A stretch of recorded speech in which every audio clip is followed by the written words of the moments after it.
اعوذ باللہ من الشیطان الرجیم بسم اللہ الرحمن الرحیم فاستجاب لهم ربهم، پس قبول کی اللہ تعالیٰ نے ان کے لیے ان کی دعا۔ انی، اللہ تعالیٰ نے فرمایا، لا اضیع، بے شک میں ضائع نہیں کروں گا، عمل عامل منکم، تم میں سے عمل کرنے والے کے کسی عمل کو، عمل کرنے والے کے عمل کو میں ضائع نہیں کرتا، من ذکر او انثی، مرد ہو یا عورت ہو، بعضکم من بعض، بعض تمہارے بعض میں سے ہیں، فالذین، پس وہ لوگ، ہاجروا، جنہوں نے ہجرت کی، واخرجوا من دیارہم، اور وہ اپنے گھروں سے نکالے گئے، وَأُوذُوا فِي سَبِيلِي، اور میرے راستے میں وہ ستائے گئے، اذیت دے گئے، تکلیف دیے گئے، وَقَاتَلُوا، اور انہوں نے قتال کیا، لڑائی کی، جہاد کیا، وَقُتِلُوا، اور وہ شہید کیے گئے، ایسے لوگوں کے لیے لَأُكَفِّرَنَّ عَنْهُمْ سَيِّئَاتِهِمْ، میں ان کی برائیوں کو ان سے مٹا دوں گا، وَلَأُدْخِلَنَّهُمْ، اور البتہ ضرور میں ان کو داخل کروں گا، جنات، ایسے باغات میں کہ تجری من تحتها الانہار، جن کے نیچے نہریں بہہ رہی ہوں، ثوابا من عند اللہ، یہ اللہ تعالیٰ کی طرف سے ثواب ہے، بدلہ ہے، واللہ عنده حسن الثواب، اور اللہ تعالیٰ کے پاس جو بدلہ ہے وہ بہت ہی اچھا بدلہ ہے۔ سورہ آل عمران ہے، اس کی آیت نمبر 195 آپ کے سامنے تلاوت ہوئی ہے، آپ نے ترجمہ سنا۔ سب سے پہلے اس آیت کا پچھلی آیات کے ساتھ ربط کیا ہے، ربط آیات، یہ آیت بھی گزشتہ آیات کے ساتھ مربوط ہے۔ سابقہ دروس میں عقل مند لوگوں کی اللہ تعالیٰ نے صفات بیان فرمائی کہ عقل مند لوگ وہ ہیں جو اللہ تعالیٰ کی پیدا کردہ چیزوں، مصنوعات میں، اللہ کی تخلیقات میں غور و فکر کرتے ہیں، اور غور و فکر کرنے کے بعد اس نتیجے پر پہنچتے ہیں کہ اے پروردگار، اے ہمارے رب، تو نے یہ سب چیزیں بیکار پیدا نہیں فرمائی، ربنا ما خلقت ھذا باطلا، اللہ تیرے کس کارخانے میں کوئی چیز بھی جو ہے وہ بیکار نہیں ہے، ہر چیز کے اندر حکمتیں ہیں، اور اے پروردگار، ہم تیری تسبیح بیان کرتے ہیں، پس تو ہمیں دوزخ کے عذاب سے محفوظ فرما۔ یہ وہ عقل مند ہے۔ اللہ تعالیٰ نے اہل عقل کی، اہل خرد کی، عقل مندوں کی بعض علامات بھی بیان فرمائی، جن میں سے دو علامتیں یہاں اللہ تعالیٰ نے بیان فرمائی۔ ایک تو یہ کہ وہ اٹھتے، بیٹھتے اور لیٹے، ہر حالت میں، یہ تینوں حالتیں، یا تو آدمی کھڑا ہوتا ہے، یا بیٹھا ہوا ہوتا ہے، یا لیٹا ہوا ہوتا ہے۔ اللہ کہتے ہیں کہ وہ قیاما و قعودا و علی جنوبہم، کہ وہ اللہ تعالیٰ کی ان تینوں حالتوں میں اللہ کا ذکر کرتے ہیں، اللہ کا نام لیتے ہیں، اور پھر اپنے رب کریم سے دعائیں بھی کرتے ہیں، اور کہتے ہیں کہ اے اللہ، ہمیں تیرا جو پیغام پہنچا، ہمیں جو ایمان کی دعوت دینے والوں نے دعوت دی، تو پیغمبر علیہ الصلوۃ والسلام نے اور قرآن مجید نے، ہم نے اس کو قبول کیا، ہم ایمان لے آئے۔ اس طرح انہوں نے عقلی اور نقلی دونوں طرح کے دلائل سے اللہ تعالیٰ کی معرفت حاصل کی اور دعاؤں میں مشغول ہو گئے۔ تو گویا کہ اس آخری رکوع میں، آل عمران کے اس آخری رکوع میں اللہ تعالیٰ نے زیادہ تر دعائیں سکھلائیں کہ مجھ سے مانگو۔ اب اعمال صالحہ جو ہیں، نیک عمل، ان کی قبولیت کے متعلق بھی اللہ تعالیٰ نے اس آیت میں فرمایا ہے کہ جو تمہاری دعائیں ہیں، تمہارے اعمال ہیں، ان کی قبولیت کی خوشخبری ہے تمہارے لیے۔ اللہ تعالیٰ فرماتے ہیں فاستجاب لهم ربهم، اللہ تعالیٰ نے ان کے لیے ان کی دعاؤں کو قبول کر لیا۔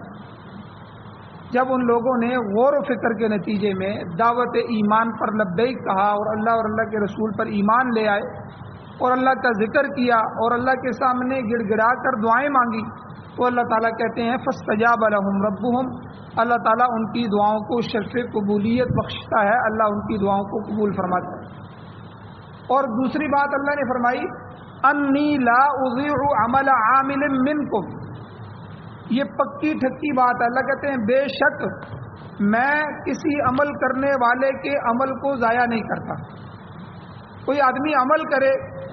تو میں اس کے عمل کو ضائع نہیں کرتا. من ذکر او انثی، اللہ کہتے ہیں وہ مرد ہو یا عورت ہو،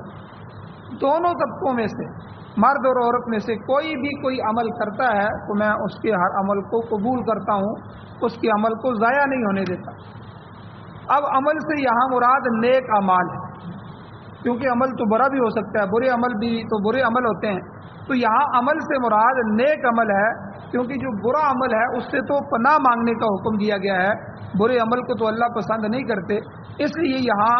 نیک اعمال کی طرف اللہ نے جو ہے اشارہ فرمایا ہے کہ کوئی آدمی بھی نیک عمل کرتا ہے تو میں اس کے نیک عمل کو اپنے ہاتھوں سے لیتا ہوں، ہاتھوں سے. اس لیے حضور علیہ الصلوۃ والسلام نے فرمایا کہ جب آدمی صدقہ کرتا ہے اللہ کے راستے میں، اللہ کی رضا کے لیے کوئی چیز دیتا ہے، کوئی مال دیتا ہے، کوئی بکرا صدقہ کرتا ہے، کوئی جانور دیتا ہے، کوئی پیسے رقم دیتا ہے، تو اللہ تعالیٰ اس کے اس صدقے کو پالتے ہیں. حدیث میں آتا ہے کہ اللہ اس کی پرورش کرتے ہیں، اور قیامت والے دن جو ہے وہ اتنا زیادہ ہوگا کہ وہ پہاڑوں جتنا بڑا ہوگا. اور آدمی سوچے گا کہ میں نے تو اتنا بڑا عمل تو صدقہ نہیں کیا، اتنے زیادہ رقم یا اتنا بڑا بکرا تو صدقہ نہیں کیا، یہ تو اتنا بڑا ہو گیا. تو اللہ تعالیٰ فرمائیں گے کہ جب تو نے میری رضا کے لیے کیا تو میں نے اس کو شرف قبولیت بخشا، اور میں نے اسے اپنے ہاتھوں سے قبول کیا، اور میں نے اس کی پرورش کی. تو یعنی اللہ تعالیٰ اتنے جو ہے وہ رحم کرنے والے ہیں اور اتنا عمل کو قبول کرنے والے ہیں. تو یہاں اللہ تعالیٰ نے فرمایا انی لا اضیع عمل عامل منکم. کوئی آدمی دعا کر رہا ہے، دعا بھی ایک عمل ہے، اور بعض دفعہ دعائیں قبول ہوتی نظر نہیں آتی، تو بندہ یہ نہ سوچے میری دعا قبول نہیں، بلکہ حضور علیہ الصلوۃ والسلام نے فرمایا کہ جو آدمی دنیا میں دعا کرتا ہے اور دنیا میں وہ دعائیں اس کی پوری نہیں ہوتی تو اللہ تعالیٰ اس کو آخرت میں ذخیرہ بنا دیتے ہیں. اور جب آخرت میں وہ اللہ کے سامنے پیش ہوگا اور اللہ تعالیٰ ان دعاؤں کو جن کو کسی وجہ سے، کسی حکمت سے اللہ تعالیٰ نے دنیا میں قبول نہیں کیا ہوگا، بہت ساری حکمتیں ہیں. آدمی ذرا غور کرے کہ بعض دفعہ جب ہمارا کاروبار بڑھ جاتا ہے یا ہمیں کوئی چیز مل جاتی ہے تو ہم سے کئی دفعہ نمازیں بھی چھوٹ جاتی ہیں. بعض دفعہ کسی نعمت کے ملنے سے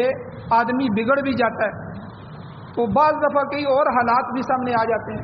تو اس لیے اللہ تعالیٰ کا یہ کارخانہ ہے، یہ اللہ تعالیٰ کی قدرت کا ایک نظام ہے. تو اللہ تعالیٰ کہتے ہیں کہ ہم نے خود ہر ایک کی معیشت کو اس میں مقرر کر دیا ہے. تو ہم نے خود معیشت طے کی ہے، کسی کو زیادہ دیتے ہیں، کسی کو کم دیتے ہیں، اور اس میں ہر ایک میں ہماری حکمت ہے. تو اس لیے کوئی عمل بھی اگر ہم کرتے ہیں یا کوئی چیز بھی ہوتی ہے تو ہمارا کوئی عمل، کوئی دعا، کوئی صدقہ، کوئی نیکی اللہ تعالیٰ ضائع نہیں کرتے. اللہ کہتے ہیں انی لا اضیع عمل عامل منکم.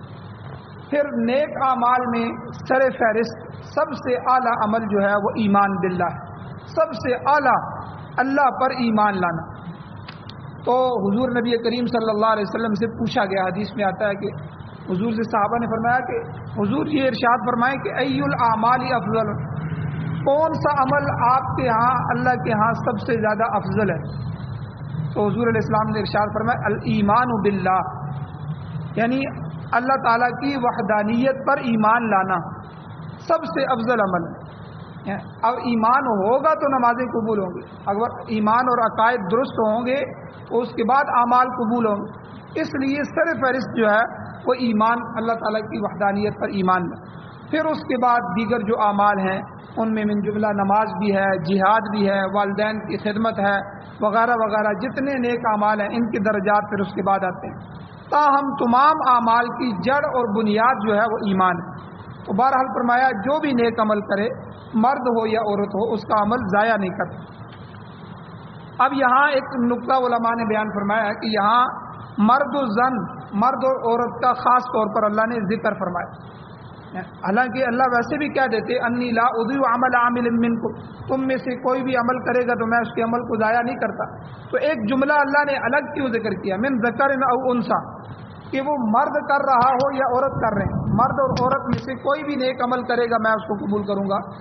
تو یہاں پر حضرت ام المؤمنین ام سلمہ رضی اللہ تعالی عنہ کی ایک روایت آتی ہے کہ انہوں نے حضور علیہ الصلوۃ والسلام سے عرض کیا کہ حضور نیکی کے کاموں میں مردوں کا ذکر تو کثرت کے ساتھ آتا ہے مگر عورتوں کا ذکر اللہ نہیں فرماتے۔ انہوں نے خود کہا کہ اللہ تعالیٰ جب بھی قرآن میں مخاطب کرتے ہیں تو مذکر کا صیغہ ہوتا ہے، مردوں کو مخاطب کیا جاتا ہے، اور مردوں کے ضمن میں اللہ عورتوں کو بھی مخاطب کرتے ہیں، لیکن اللہ عورتوں کا نام نہیں لیتے، عورتوں کے بارے میں نہیں کہتے۔ اور اسی طرح ایک اور حدیث میں آتا ہے کہ بہت ساری عورتیں جو ہے ایک گھر میں جمع ہوئی اور انہوں نے کہا کہ دیکھو یہ مرد جو ہوتے ہیں یہ تو ہم سے آگے چلے جاتے ہیں، ان کے لیے بہت سے اعمال ہیں اور ہمارے لیے کیا ہوگا پھر؟ تو گویا کہ ان کو یہ ایک مبارک فکر پیدا ہوئی، ان کے اندر ان کو مبارک فکر نصیب ہوئی کہ بہت سے نیکیاں، بہت سے کام مرد کرتے ہیں وہ ہم نہیں کر سکتی، تو ہمارے لیے کیا، ہم ان سے پھر پیچھے رہ جائیں گے۔ اب یہ عورتوں کا آپس میں مشورہ ہو رہا ہے اور یہ پھر جمع ہو کے ساری حضور علیہ السلام کے پاس آئیں اور انہوں نے حضور علیہ السلام سے عرض کیا کہ حضور دیکھیں بہت سے اعمال مردوں کے لیے مخصوص ہیں، جیسے اذان ہے، اذان مرد ہی دے سکتے ہیں، عورتیں اذان نہیں دیتی، امامت مرد ہی کروا سکتے ہیں، عورتیں نہیں کروا سکتی، اسی طرح جہاد وغیرہ ہے اس میں مرد جاتے ہیں، تو اس لحاظ سے مرد عورتوں سے اجر میں بڑھ گئے اور عورتوں کو تو بہت کم پھر حصہ ملے گا۔ تو نبی علیہ السلام خوش ہوئے، یعنی ایک عورتوں کے اندر یہ بات پیدا ہوئی اور ان کے تو حضور نے فرمایا ایسا نہیں ہے، بلکہ عورتوں کو بھی اللہ تعالیٰ کے ہاں ویسا ہی بدلہ ملے گا جیسا مردوں کو مل رہا ہے۔ اللہ کے قانون میں اس بارے میں کوئی تفریق نہیں ہے، مرد و زن دونوں اللہ کے ہاں یکساں ہیں، البتہ ان کے عمل کی نوعیت مختلف۔ مثلا مرد جو ہے وہ میدان جنگ میں جہاد کرتا ہے، اب عورت جو ہے وہ میدان جنگ میں جہاد تو نہیں کر سکتی لیکن ان مردوں کی خدمت تو کر سکتی ہے۔ اب وہ اپنے خاوندوں کو تیار کرے، اپنے خاوندوں کو اسلحہ پہنائے، ٹھیک ہے، اور اس کو ان کی خدمت کرے اور پیچھے ان کی اولاد کی خدمت کرے، تو وہ مرد کے برابر جہاد میں شریک ہے۔ تو اسی طرح دونوں کو برابر ثواب ملے گا۔ بعض مشقت طلب کام ہوتے ہیں، مشقت والے کام ہوتے ہیں جو صرف مردوں کے ذمہ، یاد رکھیں اللہ تعالیٰ نے مرد اور عورت دونوں کو اللہ نے بنایا، لیکن مردوں کو اللہ نے قوی بنایا۔ الرجال قوامون علی النساء، قرآن میں اللہ تعالیٰ فرماتے ہیں کہ مرد جو ہیں وہ عورتوں میں قوی اللہ نے بنائے ہیں، قوامون بنائے ہیں۔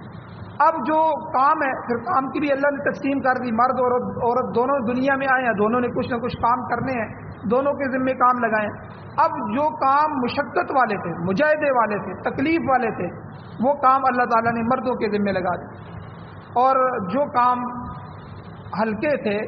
کمزور تھے، وہ اللہ تعالیٰ نے عورتوں کے سپرد کر دیے۔ تو اب دیکھیں محنت کا کام ہے، باہر جا کے مزدوری کرنا مشقت کا کام ہے، ٹھیک ہے۔ اب دیکھیں مرد باہر جاتا ہے تو کئی دفعہ دہاڑی نہیں لگتی، وہ چوک میں بیٹھا رہتا ہے، کئی دفعہ کہاں کسی گھر میں جاتا ہے، کئی دفعہ کسی کے کام میں جاتا ہے۔ اب عورت یہ مشقت تو برداشت نہیں کر سکتی، اس کی عزت کا معاملہ ہوتا ہے، پھر وہ صنف نازک ہے، تو اس لیے کمائی کا جو ذمہ داری ہے وہ اللہ نے مرد پہ ڈال کہ مشقت کا کام ہے، یہ تم نے کرنا ہے، تم نے گھر والوں کی خدمت کرنی ہے، گھر والوں کا خرچہ تم نے برداشت کرنا ہے۔ اس لیے علماء فقہا نے یہ لکھا ہے کہ جو آدمی اپنا الگ سے جو ہے سیٹ اپ نہ بنا سکے، اپنے میاں بیوی جو ہے اپنے بچوں کے اخراجات نہ برداشت کر سکے، اس کے لیے نکاح کرنا حرام ہے۔ ظاہر بات ہے جب نکاح کرے گا تو نکاح کر کے وہ کمائی نہیں کر رہا، اس کے پاس کچھ ہے نہیں، کچھ ترتیب نہیں ہے، تو اس لیے کم از کم ایک علیحدہ کمرہ بنا کے دینا جس میں عورت کا سامان پڑا ہو، اس میں جو ہے مرد کی والدہ کا، مرد کی بہن کا، کسی کا کوئی عمل دخل نہ ہو، اس کو وہ تالا بھی لگا سکتی ہو، اس کے پاس اس کی چابیاں موجود ہو، اس کا سامان ہو، اس میں وہ آزاد ہو، اتنا تو کم از کم جوائنٹ فیملی میں جو ورنہ علیحدہ سے مکان، ایک علیحدہ سے کمرہ ہو، علیحدہ سے گھر ہو، علیحدہ سے صحن ہو، جس میں عورت جو ہے وہ اپنی مرضی سے اپنے جو ہے معاملات سنبھال سکے۔ تو یعنی نان نفقہ خرچ یہ اگر آدمی برداشت کر سکے تو یہ چونکہ ایک محنت کا کام ہے، مشقت کا کام ہے، اس لیے اللہ نے مردوں کے ذمہ لگا دی۔ اور جو گھر کے کام ہیں کہ عورت گھر کی صفائی کرے، گھر کے کھانا شانا پکائے اور گھر میں جو ہے اپنے خاوند کی خدمت کرے، اور اسی طرح جب بچے ہو جائیں تو بچوں کو پالے، ٹھیک ہے، یہ تو نرم کام ہے، تو اللہ تعالیٰ نے یہ ذمہ داریاں، یہ گھر کی ذمہ داریاں اللہ نے عورتوں پر ڈال دی۔ اور اسی طرح بعض کام ہیں نماز، روزہ، حج، زکوٰۃ، حسن سلوک، حقوق العباد، حقوق اللہ، یہ سارے ایسے ہیں کہ ان میں مرد و زن دونوں یکساں ہیں۔ نماز مردوں کے لیے بھی ہے، نماز عورتوں کے لیے بھی ہے، روزہ حج مردوں کے لیے ہے، ان کے لیے بھی ہے، زکوٰۃ ان کے لیے بھی ہے، ان کے لیے، یعنی بہت سے کام ایسے ہیں جن میں دونوں ہیں، مرد بھی کریں گے عورت بھی کریں گے، ان میں تو مسئلہ ہی نہیں ہے۔ تو بعض عورتوں نے حدیث میں آتا ہے تو حضور علیہ السلام سے جہاد میں شریک ہونے کی اجازت طلب، ہمیں اجازت دیں، تو حضور علیہ السلام نے ان کو فرمایا جہاد کن الحج، کہ تمہارا جہاد تمہارا حج ہے، تم حج کرو بس وہ تمہارے جہاد کے برابر ہے۔ تو محرم اگر مل جائے عورت کو تو محرم کے ساتھ جا کے عورت کا حج کرنا، حضور نے فرمایا یہ تمہارے لیے کافی ہے۔ تو بہرحال کہنے کا مقصد یہ ہے، اللہ نے یہاں قانون اور ضابطہ بیان فرمایا، انی لا اضیع عمل عامل منکم من ذکر او انثی، کہ میں تم میں سے کوئی بھی مرد ہو یا عورت ہو عمل کرنے والا ہے، نیک عمل کرنے والا، میں کسی کے نیک عمل کو ضائع نہیں کرتا۔ اب مرد و زن جو ہیں ان میں ایک دائرہ کار ہے، تفریق اگر ہے تو وہ دائرہ کار کی تفریق ہے۔ اللہ تعالیٰ نے دونوں کے لیے اپنے اپنے کام مقرر فرمائے ہیں، وہ انجام دیں گے۔ اگر میاں بیوی ایک دوسرے کے دائرہ کار میں مداخلت کریں گے تو اس کا نتیجہ اچھا نہیں نکلے گا۔ مثال کے طور پر جیسے کہ پہلے عرض کیا جا چکا ہے کہ اللہ تعالیٰ نے مرد کو کبھی بنایا اور اس کے ذمے کام بھی مشقت طلب لگائیں، اس طرح عورت بحیثیت صنف نازک نسبتاً آسان کام کرنے کی اہل ہے، تو اس لیے مرد محنت مزدوری کرتا ہے، مشقت کرتا ہے، گزر اوقات کے لیے کما کر لاتا ہے، عورت اپنے گھر کی چار دیواری میں بچوں کی پرورش کرتی ہے، دیگر امور خانہ داری ہیں ان کی ذمہ دار ہے۔ اب فساد کہاں پیدا ہوتا ہے؟ فساد وہاں پیدا ہوتا ہے جب مرد اور عورت، مرد و زن ایک ہی دائرہ کار میں نظر آنے کی کوشش کرتے ہیں۔ عورتیں کہتی ہیں ہم مردوں کے شانہ بشانہ چلیں گی، جو مرد کام کرتے ہیں کیا وہ ہم نہیں کر سکتی، ہمیں کمزور کیوں کہا جاتا ہے؟ اب وہ جو ہے اب اس کے جو ہے عورتوں کے حقوق کے نام سے انگریزوں نے جو پروپیگنڈا کیا ہے تو اس سے عورت کو گھر کی چار دیواری سے باہر نکال دی۔ یاد رکھیں عورت جب گھر کی چار دیواری سے باہر نکلے گی تو معاشرہ خراب ہو جائے گا۔ آج یورپ جو ہے سب سے زیادہ پریشانی میں یہ ہے کہ ہماری عورت اب گھر کے اندر آنے کے لیے تیار نہیں، کیونکہ گھر کے اندر کی پوری زندگی ہے۔ وہ کہتے ہیں ہم نے بہت سے کالج بنا لیے ہیں کہ ہم بچوں کی پرورش کے لیے ان کے لیے سب کچھ، لیکن جو نگہداشت ماں کر سکتی ہے وہ نگہداشت کوئی اور عورت نہیں کر سکتی، کوئی مرد نہیں کر سکتے، کوئی مشینری نہیں کر سکتی، کوئی روبوٹ نہیں کر سکتے۔ روبوٹ وغیرہ ان سے ہم کام لیں گے، وہ چیز لا کے سامنے رکھیں، لیکن جو ماں کی ممتا ہوتی ہے، ماں کی محبت ہوتی ہے، جو ہر وقت جو ہے شفقت کی نگاہ اپنے بچوں پر رکھتی ہے، وہ چیز دنیا کی کوئی عورت نہیں دے سکتی۔ تو اس لیے اللہ تعالیٰ نے یہ دائرہ کار مقرر کیا۔ تو اب یورپ نے یہ کام کیا۔ اب جو روس کا صدر تھا اس کا بیان خود اخباروں میں آیا، اس نے کہا کہ ہم نے عورت کو ترقی کے لیے اپنے گھر سے باہر نکالا کہ عورت میدان میں آئے، عورت تعلیم حاصل کرے اور ڈگریاں حاصل کرے، اور اس کے بعد جو ہے وہ عورت آگے مشینریوں پر کام کرے اور آگے سے آگے بڑھے اور ملک اور قوم کی خدمت کرے۔ اب ہم نے عورت کو نکال تو دیا اور اس کی وجہ سے ہمیں ظاہری طور پر ملک میں ترقی بھی ہوئی، ظاہر بار جہاں مرد کام کر رہے تھے وہاں عورت بھی آ گئی، اب وہ ملک کے کام اس نے بھی سنبھال لیے، اب ترقی تو ہوئی لیکن جو ہمارے معاشرے کی تباہی ہوئی ہے اس کا ہم اندازہ نہیں لگا سکتے۔ تو اس لیے ہم اب عورت کو گھر میں لانا چاہتے ہیں، لیکن اب عورت گھر میں آنے کے لیے تیار نہیں، بلکہ یورپ کے اندر جو عورت ہے وہ تو بچہ پیدا کرنے کے لیے بھی تیار نہیں۔ ان کو سب سے بڑی مصیبت یہ ہے کہ یورپ کے جو تھنک ٹینکس ہیں ان کی جو رپورٹ ہے کہ مسلمانوں کی عورتیں گھروں میں ہوتی ہیں اور مسلمان مرد باہر سے کما کے لاتے ہیں اور وہ گھر کے کام کاج کرتی ہیں، گھر کے امور خانہ داری کرتی ہیں اور پورے معاشرے کو تشکیل دے رہی ہیں۔ اس لیے مسلمانوں کے بچے 4 5 5 6 ہوتے ہیں اور ہمارے جو ہے وہ بچے 2 ہی اچھے، سب سے زیادہ سے زیادہ 2 ہی بچے ہوں، اور وہ بھی تیار نہیں ہے کہ ہم 2 بچوں کے لیے بھی تیار نہیں ہے ماں۔ تو اب ان کے جو تھنک ٹینکس ہیں انہوں نے رپورٹ دی کہ 2030 تک جو ہے یورپ کی آدھے سے زیادہ آبادی مسلمانوں کی ہو جائے گی۔ حالانکہ مسلمان وہاں کم تھے لیکن چونکہ ان کا معاشرہ پوری طرح چل رہا تھا، حالانکہ آج کا مسلمان یورپ سے متاثر بھی ہے، متاثر ہونے کے باوجود بھی قرآن و سنت کی برکت ہے، آخر مسلمان تو ہے، ایمان تو ہے، اس کی برکت کی وجہ سے کچھ نہ کچھ حیا، غیرت، شرم، حالانکہ یورپ کے اندر غیرت ختم ہو گئی ہے۔ بیوی بیٹھی ہوئی ہے تو خامن کی جو ہے وہ گرل فرینڈ آ گئی ہے، تو خامن بیٹھا ہوا ہے تو بیوی کا بوائے فرینڈ آ گیا، ٹھیک ہے۔ اسی طرح بچیاں گھر میں جوان بیٹھی ہیں تو اس کے بلانے والا آ گیا، اس کے ساتھ وہ نکل کے جا رہی ہیں، وہ اس معاشرے کا حصہ بن گیا، تو غیرت تو بالکل ختم ہو گئی ہے۔ تو اب تو اسی کو انہوں نے آزادی کا نام دے دیا ہے، اور آزادی کے نام سے انہوں نے اسی کو قانون بنا دیے ہیں، جو ہے بے غیرتی کو غیرت کا نام دے کے پھر اس پر قانون بنایا اور پوری دنیا کو مجبور کیا جا رہا ہے۔ اسی طرح آزادی دو عورتوں کو اسی طرح آزادی ہونی چاہیے، یورپ نے آزادی دی ہے، تم بھی آزادی دو۔ تو آپ اندازہ لگائیں کہ وہ معاشرہ اب کس حد تک پہنچ چکا ہے کہ ان کے جو ماہرین ہیں ان کی رپورٹس مختلف مواقع پر آتی رہتی ہیں۔ تو اب 8 سال سے لے کر جو ہے اور دادی نانی تک جو ہے وہ ساری کی ساری غلط کاریوں میں مشغول ہے، غلط کاریوں کے اندر جو ہے وہ ان کا معاشرہ جو ہے وہ چڑھا ہوا ہے۔ اسی لیے آپ اندازہ لگائیں، ہمارے اسلام کا حسن دیکھیں، اسلام نے کسی دوسری عورت کا دودھ بھی پینا بچے کے لیے کہا ہے کہ اگر کوئی آپ کا بچہ کسی دوسری عورت کا دودھ پیتا ہے وہ اس کی ماں بن جائے گی، رضائی ماں بن جائے گی، اس کے بیٹے بیٹیاں اس کے رضائی بھائی بہنیں بن جائیں گے، اب رشتہ نہیں ہو سکتا۔ اب یورپ میں کیا ہو رہا ہے کہ وہ اس کے جس طرح بلڈ بینک ہیں، خون کے بینک ہیں، وہاں خون ملتا ہے، اسی طرح وہ دودھ کے بینک بنا رہے ہیں۔ اب کیا ہوگا کہ وہ عورت اپنا دودھ جو ہے وہ فالتو دودھ وہاں آ کے جمع کرا دے گی، اور کوئی بھی بچہ ہے، کسی کو بھی ضرورت ہے وہ پی لے گا۔ اب جو ہے وہ نسل پہلے سے ہی خراب چل رہی ہے، کسی کو پتہ ہی نہیں ہے حلال حرام کا، اکثر ان کی نسل جو ہے وہ حرام پر مشتمل ہے۔ اب یہاں سے بھی گڑبڑ ہو گئی ہے۔ اسلام نے ہر چیز میں ایک حد رکھ دی ہے، ہر چیز میں ایک حد رکھی ہے، ماں بہن کا فرق رکھا ہے، بیٹی کا فرق رکھا ہے۔ آپ اندازہ لگائیں محرم غیر محرم کا فرق اسلام نے رکھا ہے۔ اب آپ کی جو خالہ کی بیٹیاں ہیں، آپ کی جو پھپھی کی بیٹیاں ہیں، آپ کی جو چچا کی بیٹیاں ہیں، ٹھیک ہے، یہ قریب کے رشتے ہیں، چاچا، ماما،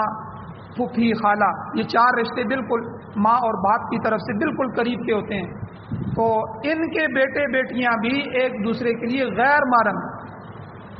بعد میں انہی کے آپس میں شادیاں ہو جاتی ہیں، چاچو کے گھر سے شادی ہوئی ہے، ماموں کے گھر سے شادی ہو گئی ہے، خالہ کے گھر سے ہو گئی ہے، ٹھیک ہے، تو یہ غیر محرم ہے، یہ بھی آپس میں اس طرح نہیں مل سکتے۔ اسلام نے اس پر بھی پابندی لگائی، کیونکہ حضور علیہ الصلوۃ والسلام نے فرمایا کہ جب مرد اور عورت تنہائی میں ملتے ہیں، خلوت میں ملتے ہیں، کسی وجہ سے خلوت میں ہو جائیں، تو تیسرا ان میں فوراً شیطان آ جاتا ہے، یہ حضور کی حدیث ہے، وہ فوراً ان کو بے حیا بڑی بڑی، بلکہ فقہاء نے، علماء نے یہ بات لکھی ہے کہ وقت کا سب سے بڑا ولی حضرت حسن بصری رحمۃ اللہ علیہ ولیوں کے سردار گزرے ہیں، اور عورتوں میں سے رابعہ بصریہ رحمہ اللہ یہ ولیہ گزری ہیں۔ اگر یہ 2 بھی خلوت میں تنہائی میں اکٹھے ہو جائیں تو شیطان ان دونوں کو بھی گمراہ کر دے، یعنی اس میں عالم ہونا، نیک ہونا یا شریف گرانوں سے ہونا یہ نہیں ہے، بلکہ شیطان ان میں ان کی نظر ایک دوسرے سے ملائے گا، ان کے دل میں خیالات پیدا کرے گا، ان کے اندر شہوت کو ابارے گا، یہ سارا 1 منٹ میں وہ کرے گا۔ تو آپ دیکھیں جو عورتیں دفتروں میں کام کرتی ہیں، جو اسپتالوں میں کام کرتی ہیں، جو اسی طرح، تو حالانکہ اسپتال میں جو ڈاکٹر کا شعبہ ہے یا تعلیم میں نرسنگ اور ایجوکیشن کا جو شعبہ ہے، اس میں علماء بھی اجازت دیتے ہیں کہ یہ ہماری ضرورت ہے کہ عورت کو پڑھائے، مردوں کو، اس لیے ایجوکیشن اگر وہ حاصل کرے گی تو آگے جا کے وہ استانی بھی بن سکتی ہے، ماسٹر بھی بن سکتی ہے۔ اور اسی طرح عورت کا علاج کرے،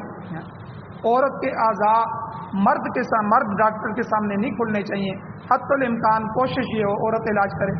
تو اس میں بھی پھر بہت ساری شرائط ہیں کہ ان کے الگ کالج یونیورسٹیاں ہوں، مردوں لڑکوں کی الگ ہوں، پھر بعد میں اسپتال بھی الگ ہوں۔ اسی طرح کئی مثالیں ہمارے سامنے آئی ہیں۔ انڈیا کے ایک عالم بیان کر رہے تھے کہ انڈیا کی چند ایک بچیاں تھیں جو شریف گرانوں کی تھی، انہوں نے میڈیکل میں ڈاکٹری کی، اور انہوں نے آپس میں تہیہ کیا کہ ہم ایک ایسا اسپتال بنائیں گی جس میں ہم شریعت کا خیال رکھیں گے، اور پھر انہوں نے ایسا اسپتال بنایا کہ جس میں 10 سال سے اوپر بچے کا داخلہ منع ہے، یعنی صرف لیڈیز ہیں، انہوں نے کہا جی 10 سال سے اوپر کا جو بچہ ہے وہ اس اسپتال میں مرد داخل نہیں ہو سکتا. تو آپ اندازہ لگائیں اگر ایسا ہو تو کوئی منع نہیں ہے. اب منع کہاں ہوتا ہے کہ جب وہ تعلیم مخلوط ہو جاتی ہے, لڑکے اور لڑکیاں ایک جگہ پڑھ رہے ہیں, ان کے ہاسٹل ایک جگہ ہو گئے ہیں, ایک جگہ رہ رہے ہیں, ایک جگہ کھا پی رہے ہیں, دوستیاں اور یاریاں بڑھ رہی ہیں. اب وہاں شیطان جو ہے بیچ میں آئے گا. جوان بچے ہیں, جوان بچیاں ہیں, تو ان کے معاملات خراب ہوں گے. اور اسی طرح جہاں جو ہے 6 گھنٹے 8 گھنٹے 10 گھنٹے مرد اور عورت ایک ہی دفتر میں کام کر رہے ہیں, تو جس چیز کو آپ جان مال اور وقت دیں گے اس کی اہمیت اور محبت پیدا ہوگی. تو یہاں جو ہے اس طرح معاملات مخلوط اختلاط جو ہے مرد و زن کا یہ منع ہے. اور آج کے معاشرے میں آپ دیکھیں عورت کو اتنا باہر نکالا گیا, اتنا یورپ کے متاثر ہونا دیکھیں کہ ہمارا جو مشرق ہے وہ بھی مغرب سے اتنا متاثر ہوا ہے. اب ہمارے ملک کی ہاکی کی ٹیم بھی عورتوں کی ہے, کرکٹ کی ٹیمیں بھی عورتوں کی آ گئی ہیں, فٹ بال کی ٹیمیں بھی عورتوں کی آ گئی ہیں. یعنی آپ اندازہ لگائیں جب ایک عورت ہے اس کے اعضاء سطر کے لیے ہوتے ہیں. عورت کا معنی عربی میں ہے ہی سطر, چھپانے والی چیز. اب اس کو جب پینٹ شرٹ پہنائی جائے گی, اب ان سب کھیلوں کی جو لباس ہوتے ہیں وہ کسے ہوئے ہوتے ہیں, سخت ہوتے ہیں. اب انہی لباسوں میں پھر کیمرے کے سامنے پوری دنیا کو دکھایا جاتا ہے. ہماری ماں بہن جو ہے وہ کرکٹ کھیل رہی ہے, وہ پھر بھاگ رہی ہیں, ٹھیک ہے, ان کے اعضاء سامنے آ رہے ہیں. کس حد تک مسلمان بے غیرت ہو چکا ہے. اب ان کے ماں باپ ان کو پتہ, اور پھر اس پر خوش ہوتے ہیں ہماری بیٹی قوم کے لیے کھیل رہی ہے, قومی ترقی میں کردار ادا کر رہی ہے. تو یاد رکھیں اگر ہم نے اسی طرح اپنی ماؤں بہنوں بیٹیوں کو باہر نکالا اور ہر وہ کام جو شریعت کے خلاف ہے تو پھر اس کا انجام اچھا نہیں, نہ معاشرے کی تشکیل کے اعتبار سے نہ حیا اور غیرت کے اعتبار سے. پھر ہمیں گلہ کرنے کا بھی حق نہیں ہے کہ ہماری جو ہے عزت لٹ گئی ہے یا ہمارے معاملات خراب ہو گئے ہیں یا معاشرہ جو ہے وہ برا ہو گیا. تو ہم اللہ سے گلہ نہیں کر سکتے کیونکہ ہم نے وہ تمام حدیں توڑ دی ہیں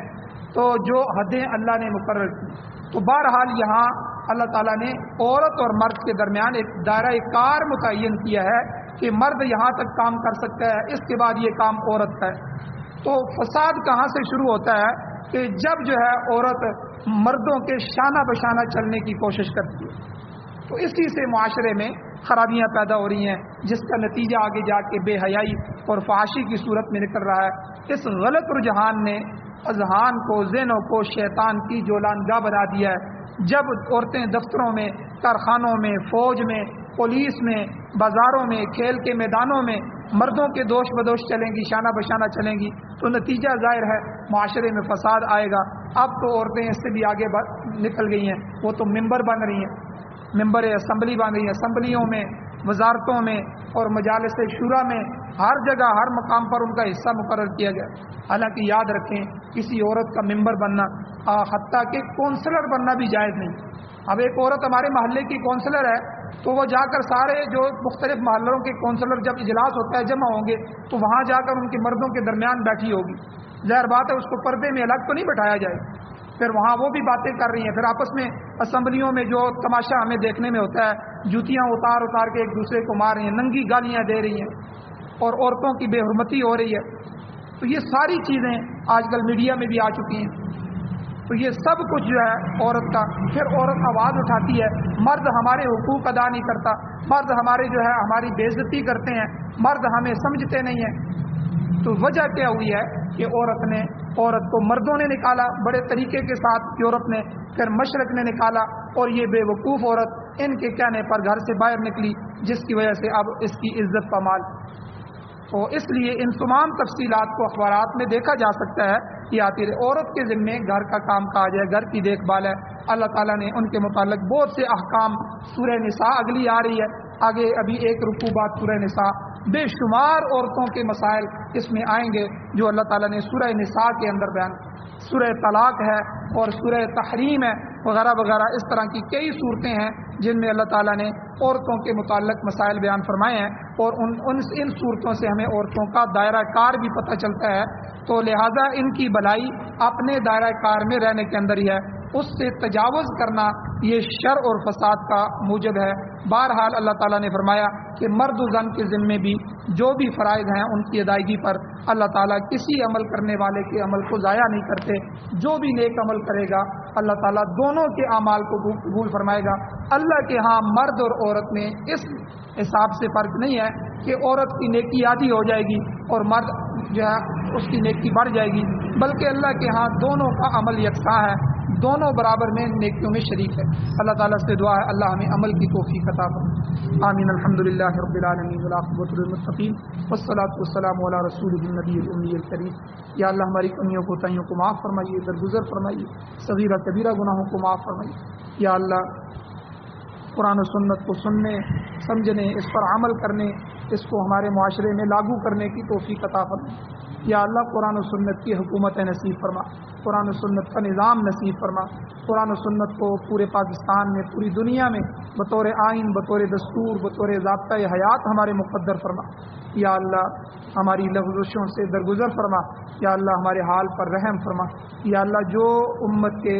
حضرات جو ایمان والے یا اللہ اسیری کے اندر ہیں، قید کے اندر ہیں، یا اللہ ان کو باعزت باوقار رہائی نصیب فرما. یا اللہ جو مجاہدین جہاد کر رہے ہیں، آپ کے نظام کے لیے پوری دنیا میں کام کر رہے ہیں، یا اللہ ان کی زندگیوں میں برکتیں عطا فرما، ان کی حفاظت فرما. یا اللہ پورے عالم میں اپنے نظام کو لاگو کرنے کے لیے ان کی یا اللہ قربانیوں کو قبول فرما. یا اللہ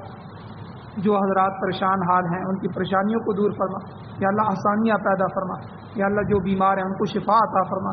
جو حضرات ایمان کی حالت سے اس دنیا سے جا چکے ہیں یا اللہ ان سب کی بخشش فرما، بلند درجات عطا فرما. صلی اللہ تعالی علی خیر خلقہ محمد و آلہ و اصحابہ اجمعین برحمتک یا